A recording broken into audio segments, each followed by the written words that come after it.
At 7:30 a.m. on July 1, 1916, British soldier Thomas Murphy climbed out of the trench in the Somme River region, France. He was part of the largest British offensive of World War I. 100,000 men were to advance simultaneously against the German lines that morning. The order was simple: walk in close formation across no man's land. British generals had guaranteed that after 7 days of uninterrupted shelling, there would be no living Germans left to resist. It would just be a walk to victory. Murphy watched the captain blow his whistle. The first wave of 20,000 soldiers began to advance. He would wait his turn in the second wave. But something was wrong. Terribly wrong. Before the first soldiers got 50 meters from the British trenches, a sound began to echo from the German side. A sound Murphy had never heard before. A mechanical hum. Rapid. Continuous. Deadly. And then, before his eyes, the entire first line of British soldiers began to fall. Not one by one, but in groups. Dozens at a time. As if an invisible scythe were mowing human wheat. What Murphy witnessed that morning was the result of years of British military arrogance. Since the beginning of the war in 1914, British generals had repeatedly ignored intelligence reports about a new German weapon. The Maxim MG 08 machine gun. To career British officers, raised in the traditions of the Victorian Empire, the machine gun was viewed as a cowardly weapon. A tool unworthy of true warriors. General Douglas Haig, the supreme commander of British forces, had publicly stated that the machine gun was a much overrated weapon and 2 per battalion is more than enough. 2. For battalions of 1,000 men. Meanwhile, the Germans had developed an entirely different doctrine. Every German regiment had dozens of Maxim MG 08 machine guns. Heavy weapons that fired 450 rounds per minute. Mounted on tripods. Strategically positioned in concrete bunkers that had survived the British bombardment. The Germans called these positions Schützengräben, machine gun trenches. And they were about to turn the Somme into the largest massacre in British military history. British arrogance had a name: the Germans are technologically inferior. The General Staff believed that no German fortification would survive 7 days of shelling with 1.7 million artillery rounds. They were completely wrong.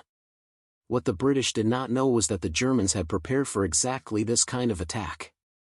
Throughout 1915 and early 1916, German engineers built a network of underground bunkers along the entire Somme line.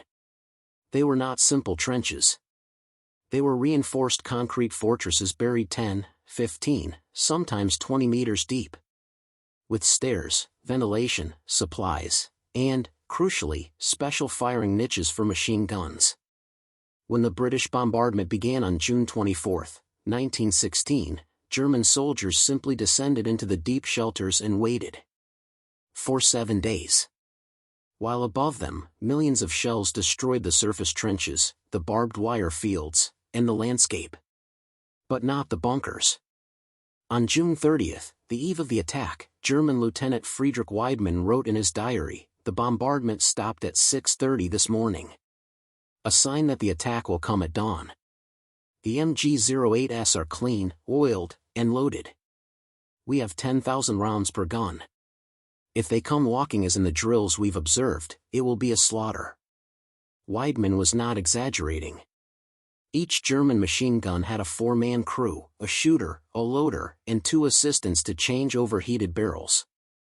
With preloaded ammunition belts, a single MG 08 could fire continuously for hours. And the Germans did not have 2 machine guns per battalion. They had about 40 machine guns every 1,000 meters of front. All positioned with overlapping fields of fire.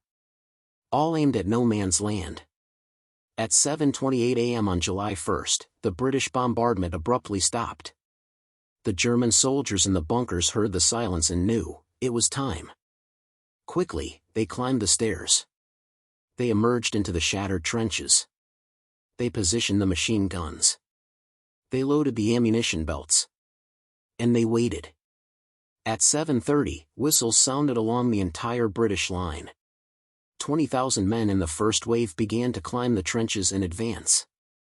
The order was clear: form straight lines, maintain 2 meters between each soldier, walk at a steady pace. British generals believed that this close formation would intimidate the Germans and facilitate troop control. They could not have been more wrong.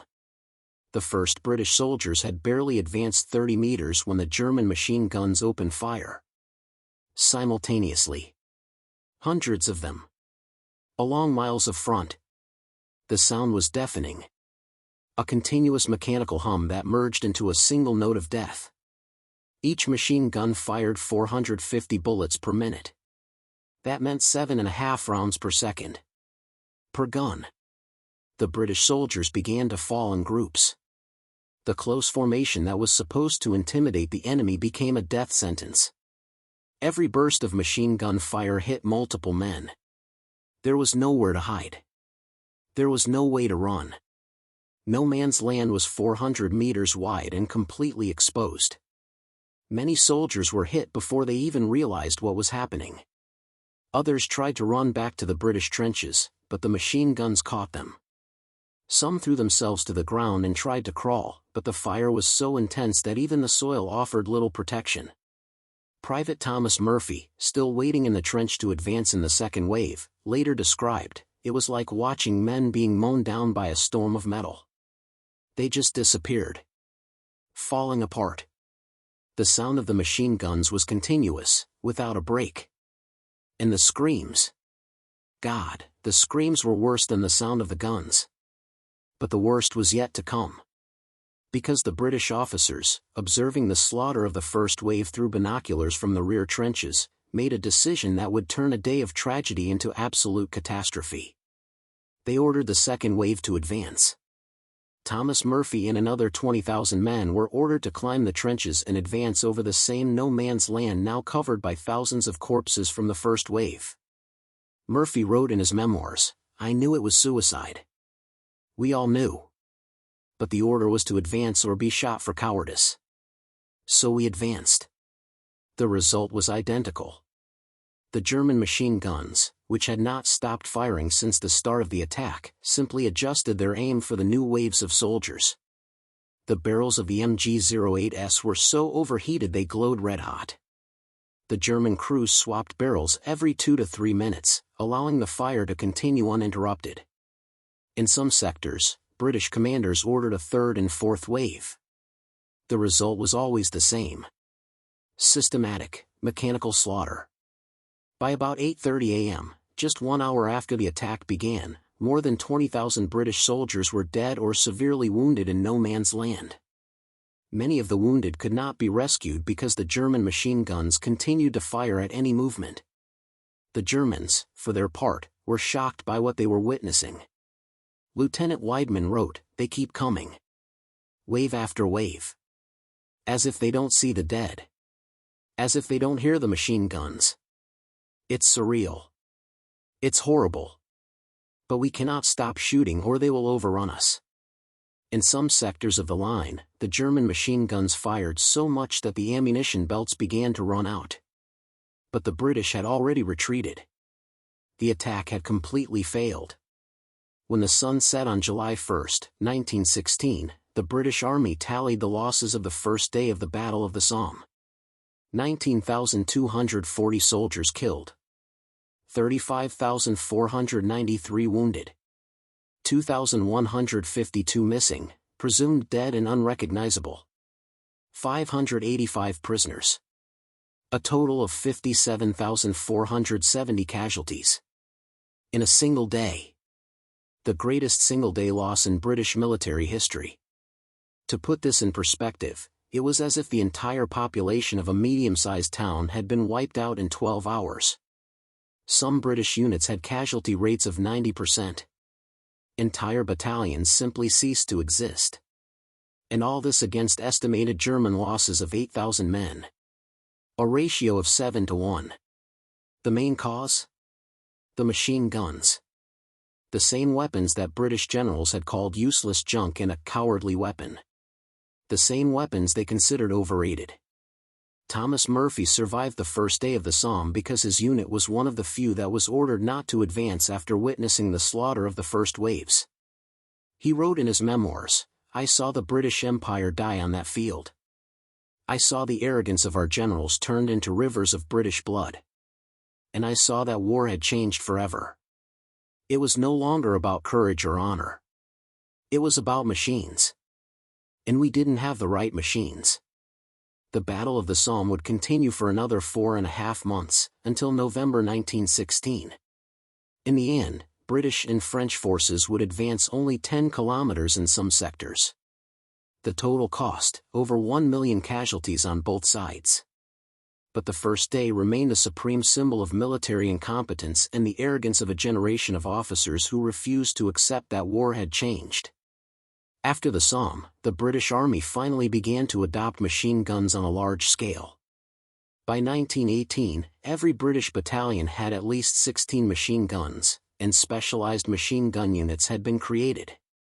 But the lesson came too late for the 19,240 men who died on July 1, 1916. Too late for the tens of thousands wounded. Too late for the shattered families. General Douglas Haig, the same man who had ridiculed machine guns, was never held accountable for the disaster. He continued to command the British Army until the end of the war and was decorated with honors. The soldiers who survived the first day of the Somme carried the scars for the rest of their lives. Not just the physical scars, but the psychological ones. Many could never forget the sound of the machine guns. The mechanical hum that mowed down an entire generation. Thomas Murphy lived until 1968. On his gravestone, at his own request, was inscribed only, "I survived the Somme. I never forgot those who did not." The machine gun, mocked as useless junk, had proven to be the most lethal weapon of World War I. And the first day of the Somme remains to this day a brutal reminder of what happens when military arrogance meets modern technology.